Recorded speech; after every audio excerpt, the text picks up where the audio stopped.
കേരളം ചർച്ച ചെയ്യുകയാണ് ഇപ്പോഴത്തെ ഈ അറസ്റ്റും അതിന്റെ വിവാദ നീക്കങ്ങളും. എന്തായാലും ഒരു കാര്യം വ്യക്തമാണ്, ശബരിമല സ്വർണ്ണക്കൊള്ള കേസിൽ കടകംപള്ളി സുരേന്ദ്രനെ വിടാതെ പ്രതിപക്ഷം പിടികൂടുകയാണ്. തന്ത്രിയെ മറയാക്കി മന്ത്രിയെ രക്ഷിക്കാമെന്ന് കരുതേണ്ടെന്നാണ് കോൺഗ്രസ് നേതാവ് കെ മുരളീധരന്റെ പരാമർശം. ജയിലിൽ കിടക്കുന്ന CPM-ന്റെ 3 ആളുകളും തന്ത്രിയും മാത്രമല്ല കൊള്ളയ്ക്ക് പിന്നിലെന്നും കടകംപള്ളി സുരേന്ദ്രനെ ചോദ്യം ചെയ്തിട്ട് എന്തായെന്നും മുരളീധരൻ ചോദിക്കും. എല്ലാം ഇപ്പോൾ ജയിലിൽ കിടക്കുന്ന 4-5 പേരും തന്ത്രിയും ചേർന്നാൽ എല്ലാമായി എന്നാണ് ഗവൺമെൻറ് കരുതുന്നതെങ്കിൽ അത് ഞങ്ങൾ അംഗീകരിക്കില്ല. തന്ത്രിയിൽ ഒതുക്കണ്ട, തന്ത്രിയെ മറയാക്കി മന്ത്രിയെ രക്ഷിക്കാൻ നോക്കണ്ട. തന്ത്രി എന്ത് ചെയ്തു എന്നുള്ളതിനെക്കുറിച്ച് ഞങ്ങൾക്ക് അഭിപ്രായം പറയാൻ കഴിയില്ല. കാരണം ഇത് അന്വേഷിക്കുന്ന ഉദ്യോഗസ്ഥന്മാർക്കാണ് അതിൻ്റെ കാര്യങ്ങൾ ബോധിപ്പിക്കേണ്ടത്. അത് കോടതിയിൽ പറയേണ്ട കാര്യമാണ്. പക്ഷേ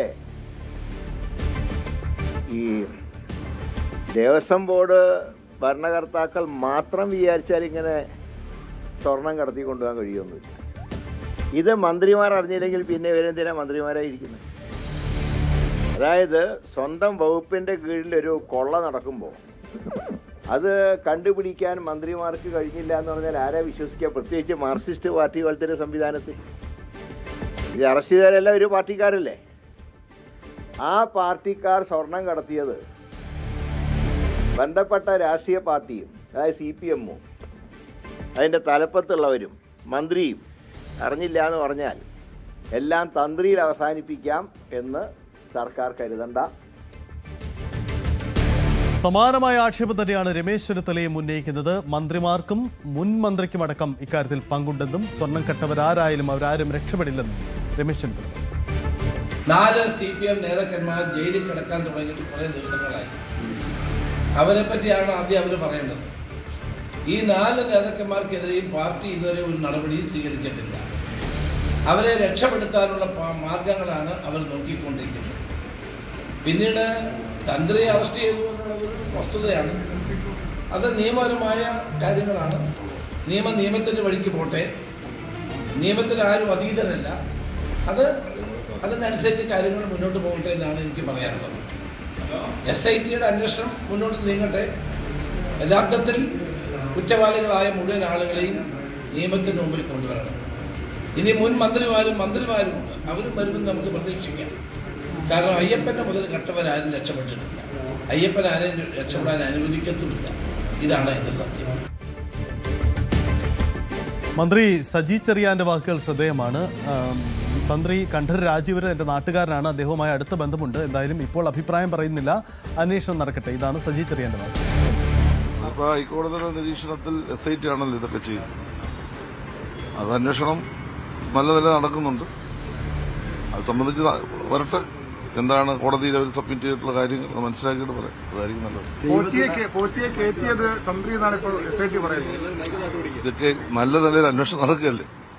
അന്വേഷണം നടക്കുന്ന ഒരു ഘട്ടത്തിൽ, പ്രത്യേകിച്ച് ബഹുമാനപ്പെട്ട ഹൈക്കോടതി നിരീക്ഷണം നടക്കുന്ന ഒരു കാര്യത്തെക്കുറിച്ച് ഞങ്ങൾ ആരെങ്കിലും ഇപ്പോൾ അഭിപ്രായം വന്നത് ശരിയാണ്. അതതിന്റെ വഴിക്ക് വരട്ടെ. നിയമപരമായ കാര്യങ്ങളൊക്കെ അത് നടക്കട്ടെ. CPM ആണ് ഇതിന് പിന്നിൽ പറയുന്നത് പ്രചാരണം തെരഞ്ഞെടുപ്പ് കാലത്തല്ല. പക്ഷെ ഇപ്പം ഒരു ദൈവദിനം എന്ന് പറയുന്ന വ്യക്തിയിലേക്ക് അന്വേഷണം എത്തുമ്പോൾ ഞാനൊരു കാര്യം പറഞ്ഞില്ല. ഇത് അന്വേഷിക്കുന്ന ഏജൻസി ആരാണ് കുറ്റവാളി എന്നുള്ളത് കണ്ടെത്തി നിയമ നടപടിക്ക് മുൻകൈ എടുക്കുമ്പോൾ ആ ഒരു ഘട്ടത്തിൽ നമ്മുടെ ഒരു അഭിപ്രായ പ്രകടനം നടത്തുന്നത് ശരിയാകില്ല. അത് നടക്കട്ടെ. അന്വേഷണം വന്നതിന് ശേഷം കോടതിയിലേക്കായിട്ട് കേസുമായി ബന്ധപ്പെട്ട കാര്യങ്ങൾ കൈമാറി കഴിയുമ്പോഴാണ് എന്താണ് അതിന്റെ വസ്തുത എന്നുള്ളത് മനസ്സിലാക്കുന്നത്. അപ്പോൾ ആ സമയത്ത് പ്രതികരിക്കുകയായിരിക്കും നല്ലത്. ഇപ്പം അന്വേഷണം നടക്കട്ടെ. അപ്പോൾ എന്റെ നാട്ടുകാരനാണെന്നുള്ള കാര്യം, എനിക്ക് വളരെ ഞങ്ങൾക്ക് വേണ്ടപ്പെട്ട ആളാണെന്നുള്ള കാര്യം വസ്തുതാപരമായി ശരിയാണ്. പക്ഷേ അതല്ലല്ലോ, അത് നിയമപരമായ കാര്യങ്ങളല്ലേ. അത് നടക്കട്ടെ. നമ്മുടെ നാട്ടുകാരനായെന്നുള്ളതാണ് നിങ്ങൾ ചോദിച്ചത്. ശബരിമല സ്വർണ്ണക്കൊള്ളക്കേസിൽ ഇപ്പോൾ നടക്കുന്ന SIT-യുടെ അന്വേഷണം ഏറ്റെടുക്കുകയാണ് പൊതുവിൽ ഇടതു നേതാക്കൾ. കൃത്യമായ അന്വേഷണമാണ് നടക്കുന്നത്. അന്വേഷണ സംഘത്തിന് പൂർണ്ണമായ സ്വാതന്ത്ര്യമുണ്ട്.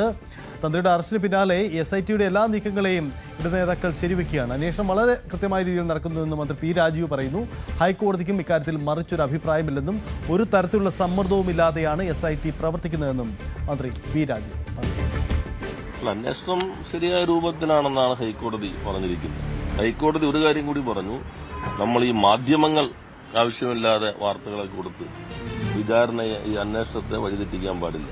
അപ്പോൾ നമ്മൾ ഓരോ ഘട്ടത്തിലും അത് സംബന്ധിച്ച ഒരു അഭിപ്രായം പറയേണ്ടതില്ല. വളരെ ശരിയായ രൂപത്തിലാണ് അന്വേഷണം പോകുന്നതെന്ന് അന്വേഷണത്തിന് നേരെ മേൽനോട്ടം വഹിക്കുന്ന ഹൈക്കോടതി ഡിവിഷൻ ബെഞ്ച് വ്യക്തമാക്കുകയുണ്ടായി. എന്ന് മാത്രമല്ല, ഒരു സമ്മർദ്ദവും എസ് ഐ ടിക്ക് മുകളിൽ ഇല്ല എന്നതും ഹൈക്കോടതി വ്യക്തമാക്കി.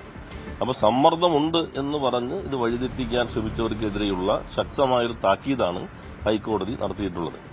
നിങ്ങളൊന്നും പിന്നെ അങ്ങനെ പറഞ്ഞ ആളുകൾ അങ്ങനെ പറഞ്ഞു എന്നുള്ളത് വിധി വരുമ്പോൾ നിങ്ങളെല്ലാവരും മറന്നു പോകുന്നതുകൊണ്ട് അത്തരം ചോദ്യങ്ങളൊന്നും വരാതിരിക്കുന്നതാണ്. അതുപോലെ മറ്റു പല പുതിയ ബന്ധങ്ങളൊക്കെ ഉണ്ട് എന്ന് പറഞ്ഞ് അതുപോലെ വളരെ പ്രധാനപ്പെട്ട ചില ചിത്രങ്ങളെല്ലാം പുറത്തു വന്നിട്ടുണ്ട്. അപ്പോൾ തുടക്കം മുതലുള്ളൊരു അന്വേഷണത്തിലേക്ക് ഇപ്പോൾ SIT വരുന്നു, എല്ലാ കാര്യങ്ങളിലും ഒരു പരിശോധന വരുന്നു എന്നാണ് മനസ്സിലാക്കാൻ കഴിയുന്നത്. ബാക്കി ഹൈക്കോടതിയാണ് അതിന് മേൽനോട്ടം വഹിക്കുന്നത്. ഈ ഘട്ടത്തിൽ ഗവൺമെന്റ് അത് സംബന്ധിച്ച് പ്രത്യേകമായിട്ടുള്ള അഭിപ്രായ പ്രകടനങ്ങൾ നടത്തുന്നില്ല. SITയുടെ നീക്കങ്ങളെ ന്യായീകരിക്കുകയാണ് EP ജയരാജനും CPM നേതാവ്. നിയമത്തിന് മുന്നിൽ എല്ലാവരും തുല്യരാണ്, നീതിപൂർവമായ അന്വേഷണം നടക്കുന്നു എന്നുമാണ് EPയുടെ പ്രതികരണം. ശബരിമല കേസിൽ തന്ത്രി അറസ്റ്റിലായിരിക്കുകയാണ്. അതെ, ആയിരിക്കും. അപ്പം അതിനകത്ത് ഈ കേസ് അന്വേഷണം എങ്ങോട്ടാവണം? എല്ലാവരെയും വിളിക്കുകയാണ്. കേസ് അന്വേഷണം ശരിയായ നിലയിൽ പോകുന്നു. വളരെ പ്രധാനപ്പെട്ട ചുമതലയുള്ള ആൾ തന്നെയാണ്. എല്ലാം പ്രധാനപ്പെട്ട ചുമതലയുള്ള ആളല്ലേ. നിയമത്തിന്റെ മുമ്പിൽ എല്ലാവരും തുല്യരാണ്. അന്വേഷണം വളരെ ശരിയായ നിലയിൽ നടക്കുന്നു എന്നുള്ളതാണ് പൊതുവെ വന്നിട്ടുള്ള കാര്യം. നീതിപൂർവമായൊരു അന്വേഷണം നടക്കുന്നുണ്ട്, നല്ലതാണ്. അതാണ് എന്തായാലും SITയുടെ നീക്കങ്ങളെ ഇടതുപക്ഷം ഏറ്റെടുക്കുകയാണ്. അന്വേഷണം നടക്കട്ടെ, അതിനപ്പുറം വളരെ ജാഗ്രതയിൽ തന്നെയാണ്. അതേസമയം UDF കേന്ദ്രങ്ങളുടെ പ്രതികരണം ഇതുവരെ വരുന്നത് SIT നീക്കത്തോട് എതിരൊന്നുമില്ല, പക്ഷേ മന്ത്രിയെ വിടരുത് എന്നാണ് അവർ ഉന്നയിക്കുന്ന വാദം. ഇന്നലെ BJPയുടെ സംഘപരിവാർ കേന്ദ്രങ്ങളുടെയൊക്കെ ചില അഭിപ്രായങ്ങളും പുറത്തു വരുന്നുണ്ട്. അവരും സൂചിപ്പിക്കുന്നത് മന്ത്രിയെ സംരക്ഷിച്ച് തന്ത്രിയെ കൊടുക്കാനാണ് ശ്രമമെങ്കിൽ അത് അംഗീകരിക്കില്ല എന്നതാണ്. എന്തായാലും ഈ അറസ്റ്റും തുടർ നീക്കങ്ങളും ഉണ്ടാക്കുന്ന രാഷ്ട്രീയ വിവാദങ്ങളും ഒട്ടും ചെറുതല്ല എന്നതാണ് സാഹചര്യം. നമുക്ക് കാത്തിരിക്കാം SITയുടെ തുടർ നീക്കങ്ങൾ. കൂടുതൽ വാർത്തകൾക്ക് News 18 Keralam YouTube channel subscribe ചെയ്യുക.